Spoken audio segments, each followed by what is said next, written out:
5x6 Skyview Network, sponsored by Jiffy Lube Multi-Care. We are ending the month of July with above average temperatures. Highs will be in the upper 90s, but it will be feeling as hot as 108 degrees. More details on your forecast coming right up. Right now on News Channel 6 at 5, first responders are preparing for the worst. We'll take you behind the scenes of an emergency exercise at Grovetown High School. Plus, day 2 of suspended Augusta Commissioner Sammy Sias's federal trial. We'll have an update from the courthouse. And a detour at a busy exit on I-20 in Columbia County has some drivers frustrated. Your news at 5 begins now. Live from Television Park, this is WJBF News Channel 6 at 5.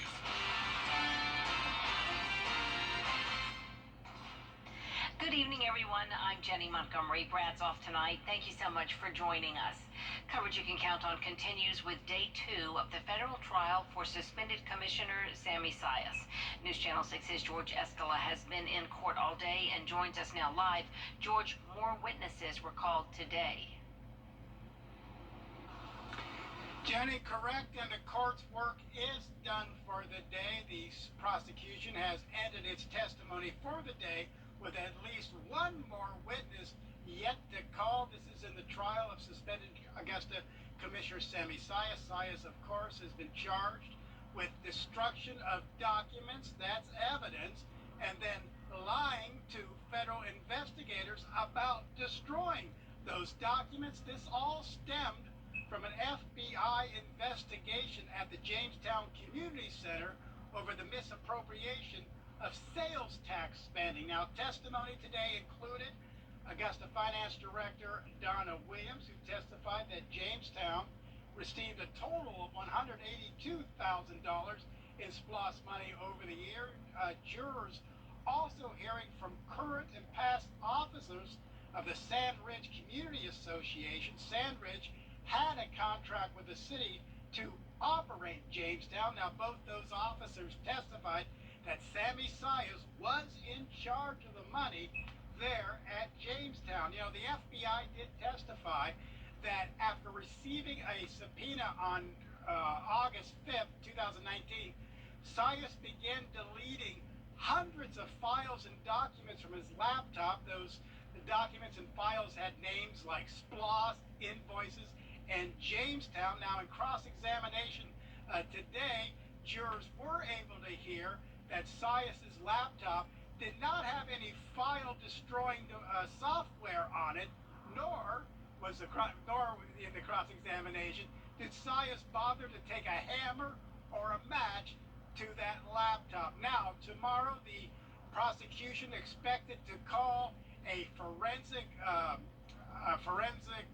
auditor from the FBI. Now, Sias's lawyers were upstairs in front of the judge trying to prevent that testimony from taking place. Reporting live in Augusta, George Escala, back to you. All right, George, thanks so much. Local first responders are being put to the test. An emergency response drill was held today to help them learn how to better respond in an emergency situation. News Channel 6's Darrenisa Jefferson has the story.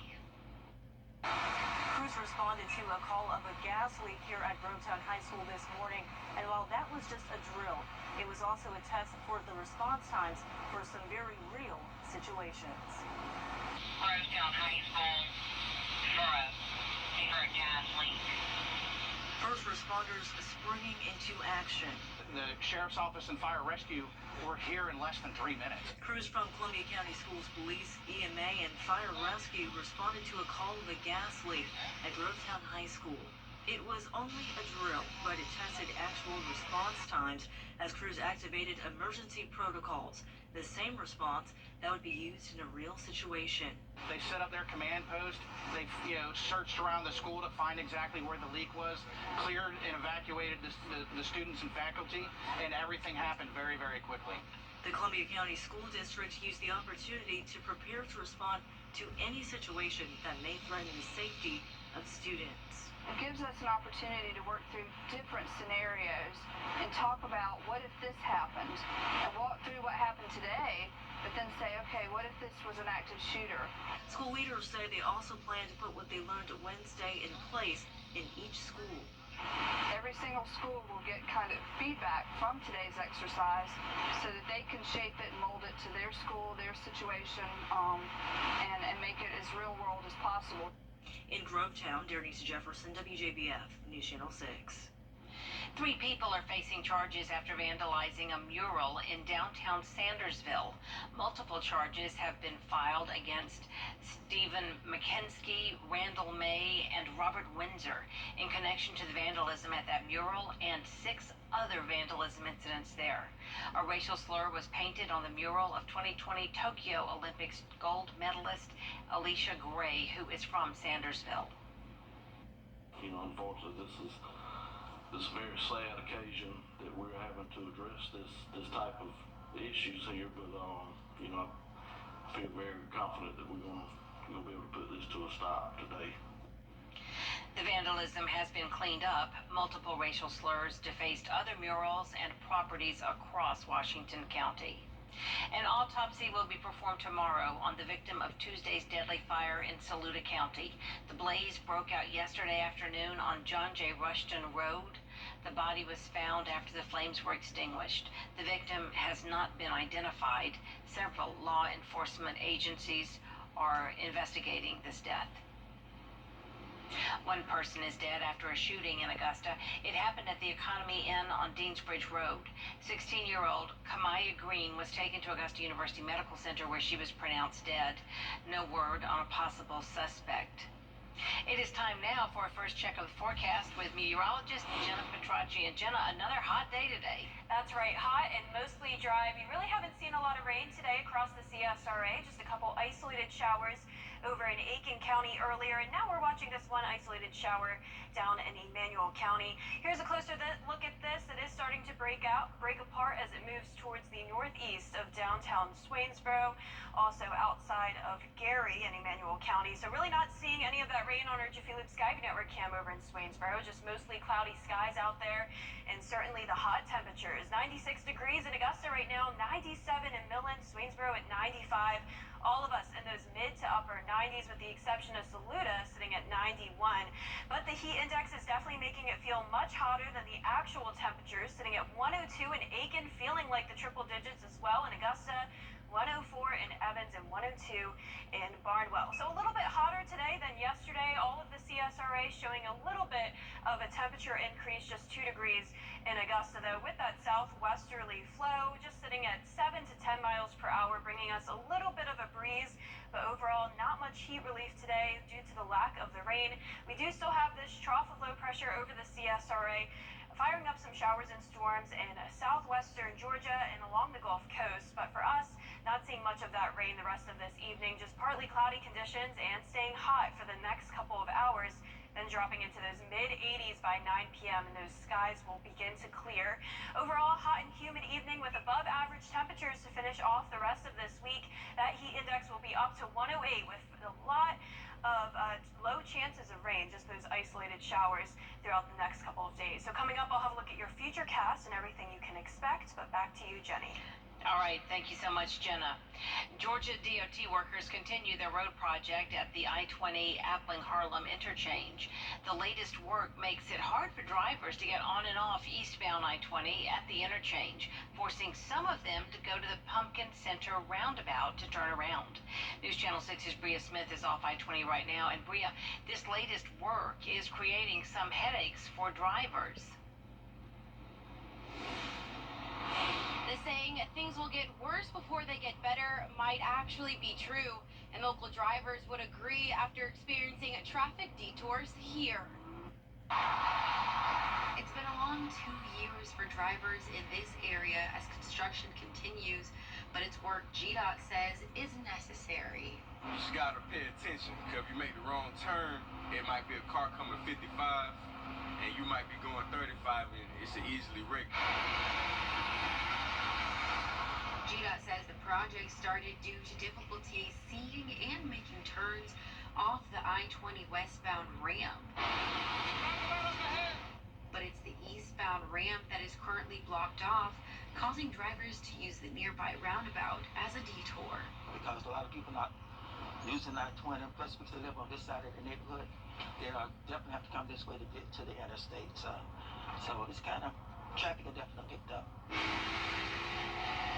The busiest times, drivers say, are the evenings between 4 and 5. It does add maybe an extra 10-15 minutes onto our route every day. You know, it being 30 minutes already, it's kind of a push. The next milestone for Columbia County will be adding a bridge to the area by the end of September to potentially fix most of the issues. It's gonna come together. You just gotta be patient and take one day at a time.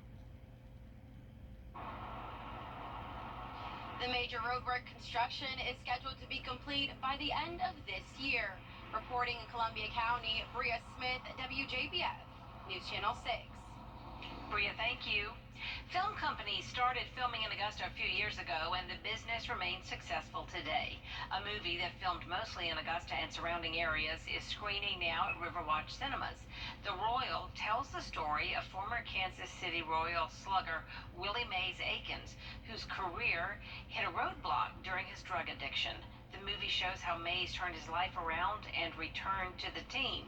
It's one of many movies using Garden City locations for production. Augusta has a little bit of everything, so you can make, various genres work here. You can do a period movie, you can do a futuristic movie here. It is all about the state of Georgia's film tax credits, and so many film companies want to shoot in Georgia for that reason. Atlanta is getting oversaturated. The private screening today was for local elected officials as well as actors and the production crew. Film Augusta reports the Royal generated an estimated $600,000 spent locally when it was shot back in 2019. The renovation for the Bell Auditorium in downtown Augusta is moving forward. The Coliseum Authority has voted on a construction company. Changes we can expect to see soon include a new grand lobby on 7th Street with more concessions. Men's and women's bathrooms will be added on both sides of the entertainment venue, and the BMW Club will be expanded, giving folks direct access to the bowl. Renovations will take about 13 months and should be complete around March of 2024. The ACLU of Georgia has filed to challenge the new abortion law in state court. This comes less than a week after a federal appeals court allowed the law to take effect. The law bans most abortions after a heartbeat can be detected. The organization says that a 6-week abortion ban is particularly dangerous in Georgia, where the mortality rate is alarmingly high, especially among Black Georgians. With the new school year about to get underway, South Carolina health officials are telling parents what steps to take to keep their kids safe from COVID-19. Health officials say the pandemic has taken a toll on education with virtual learning. DHEC is encouraging all parents to vaccinate their children against COVID-19 before the school year starts. Children are eligible for the Pfizer and Moderna vaccines. The vaccine's readily available now for everyone 6 months old and up. There's no better time than now for all children to get their COVID-19 vaccination so that they can focus 100% on school and not have to worry about missing days or missing events or classes or having their schedules altered due to COVID-19. DHEC says it's up to schools to make decisions on masking, but encourages students to wear them in classrooms. Coming up, a new bill is looking to protect the privacy of minors online. How the new measure would provide stricter protections when News Channel 6 at 5 returns. So use it now. Congress is working to implement stricter guidelines to protect children's safety and privacy online. Washington correspondent Alexandra Limon reports on the legislation aimed at holding big tech accountable. Senators say big tech and social media companies are a danger to children. Using its black box algorithms to drive destructive content to children, content about the self-harm, substance abuse, bullying, addiction. Wednesday, a Senate committee worked on 2 pieces of legislation aimed at protecting children online. The Kids Online Safety Act is co-sponsored by Democrat Richard Blumenthal and Republican Marsha Blackburn. The senators worked with parents who told them they became more concerned about their children's online safety and privacy when the pandemic hit. And they began to see that the enemy wasn't always outside the home. Many times it was inside the four walls of their home, and it was coming at their child off of a device. The bill would crack down on sites and apps aimed at kids, requiring default settings for children under 16, setting rules for how and where children's data can be shared, and limiting how much time kids can spend on a platform. And it would give parents and minors more control. Provide them with tools, controls, options, safeguards to disable the addictive features, to disarm the algorithms and protect their information. A third bill, the American Data Privacy Protection Act, would enact stricter rules for children and adults. All of the bills have bipartisan support. In Washington, Alexandra Limon. Coming up, meteorologist Jennifer Tracci is back next with your Viper 6 forecast. Don't go away. I can't trust her for what. He made a fortune, and veterans like me paid the price. Both vets is responsible for the content of this advertising. Living in the CSRA, it seems like there's always something new popping up. From places to live, eat, and shop to what's happening around town. See it all each week on Local Living. Saturday morning at 9:30 on News Channel 6. Now, your most accurate forecast with WJBF Live Viper 6. Good Wednesday evening. It's been another very hot day under partly cloudy skies for the most part. You're looking at our Jiffy Lube Sky View Network cam over in North Augusta. Getting ready for that game later on tonight. It's going to be a hot one. 96 right now is the temperature in Augusta. Feeling like 100 degrees though. Dew point and humidity really not too bad, but since our air temperature is very hot, it doesn't take much humidity to make that heat index really high. So we're sitting in those mid-90s for the most part across the board. Crawfordville at 93, 95 in Louisville. Aiken, you're at 94. And as I mentioned, humidity really not too high in that 30 to 40% range, but it's still feeling like those triple digits pretty much everywhere across the CSRA. 102 in Evans, feeling like 103 in Gibson, and Waynesboro 104 as that feels like temperature in Barnwell. So we're starting to catch up to Texas now. They've been dealing with the high heat over the last several days, feeling like 105 in Oklahoma City, 102 in Dallas. So us here over on the east side of the United States starting to see those temperatures rise as well. But we aren't under any heat alerts at this time for the CSRA. Notice the South Carolina coastline and up through North Carolina, though, is under a heat advisory.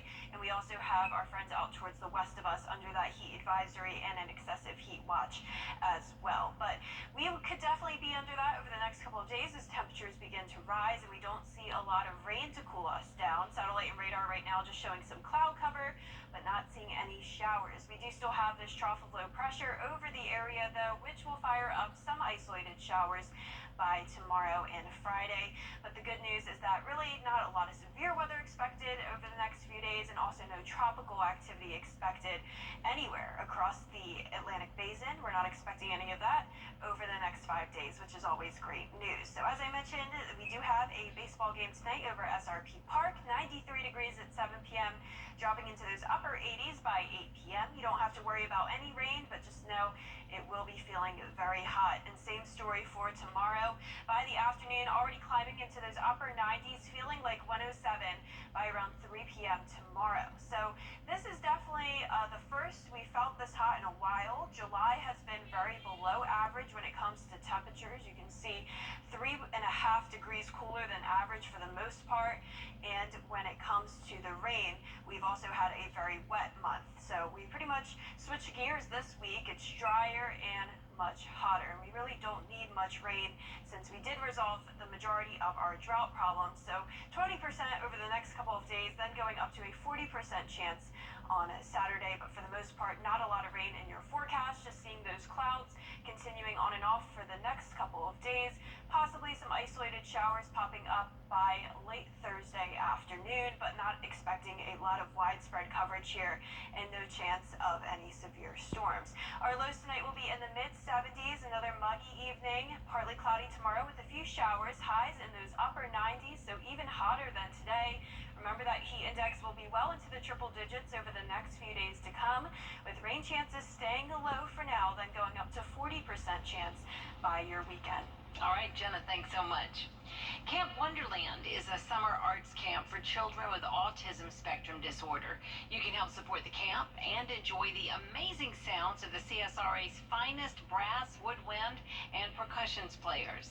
The Garden City Winds will present a concert for Camp Wonderland on Sunday, July 31st at the Maxwell Performing Arts Theater on the AU Somerville campus. Showtime is 3 p.m. The admission is free.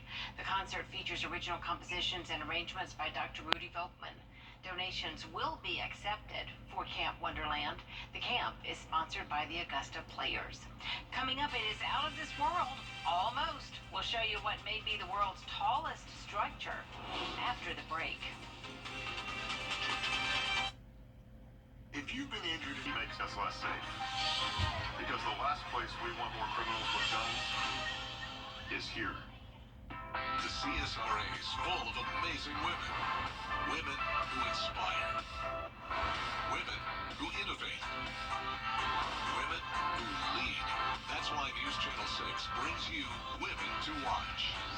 On the last Wednesday of each month, News Channel 6 recognizes local businesswomen who are making a positive impact in our community. To nominate someone, just visit WJBF.com/Women to Watch and fill out the entry form. Judge Mathis, weekday afternoons at 3 on News Channel 6. Saudi Arabia plans to build 2 skyscrapers that are 1,600 feet tall and, get this, 75 miles long. They'll run parallel across coastal, mountain, and desert terrain connected by walkways. A high-speed train will run under the mirrored buildings. There are plans for a sports stadium 1,000 feet above the ground. The structure is scheduled to be completed by 2030. Wow, that just sounds amazing. That's where they're going to put all the live golfers, probably. The new golf tour. Oh, yes. No, I'm making that up. I'm sure they can afford to stay there, though, with all that money. Isn't that crazy to think about a structure that's 75 miles long? Yes, yes, wow. it is. Well, I'll see you again for News Channel 6 at 6, but John Hart's here now to tell us what's ahead at 5:30. Jenny, thanks. The latest on the month